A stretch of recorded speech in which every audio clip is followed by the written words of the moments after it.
В комментариях мой подписчик написал интересную мысль. Есть предположение, что выезжая в зоны специальной военной операции, эта грязная компания Зубков и Алексагина снимает расположение российских войск и сливает видео вооруженным силам Украины.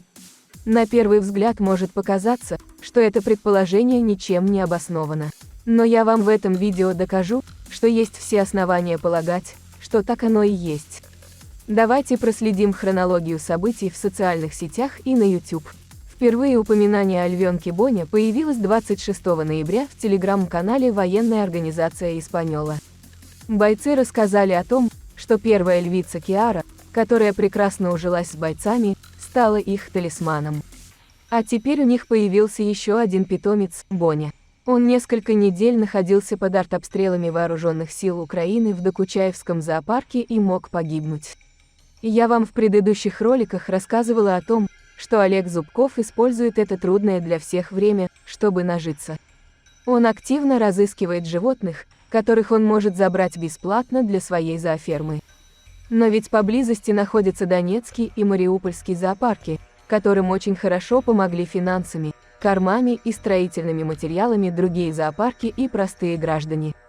У этих зоопарков уже есть все необходимые условия, чтобы принимать животных, и они не останутся без поддержки.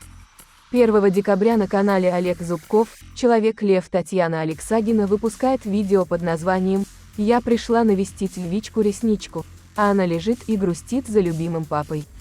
В этом видео пресс-служба как бы между делом вспоминает о блогере, яром защитнике Зубкова, что он упоминал о львах.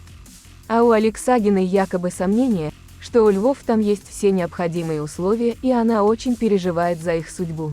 Я недавно видела ролик, там 2 льва, зайдите, посмотрите, друзья, кто не видел, я, конечно, в шоке. 2 льва, одному, я так понимаю, уже месяцев, наверное, 6-7, львы или львицы, я так мельком просмотрела, честно говоря, не поняла, даже озвучку не слышала. Единственное, что поняла, что то ли у военных, то ли что-то, ребята какие-то, что они не хотят отдавать, они говорят, что все замечательно, что все хорошо, у них как бы львам хорошо, ну, для меня это, по крайней мере, странно. И вот уже 12 декабря после судебного заседания Зубков объявляет о том, что он вынужден срочно выезжать в зону специальной военной операции, чтобы спасти львицу. Послушайте, как он в мельчайших подробностях описывает, что все увидели только 29 декабря.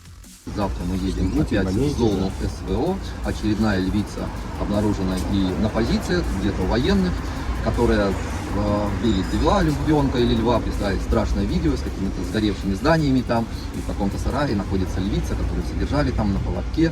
Вот, поэтому поедем ее выручать, обратились сами военные, что просим забрать в парк Тайган, поскольку один львенок уже умер, а второй еще, значит, вот львица жива, я вижу, что там здоровая действительно львица, и нужно за ней поехать. Обратите внимание на текст, в котором указана дата гибели дрессировщика и львенка Боня.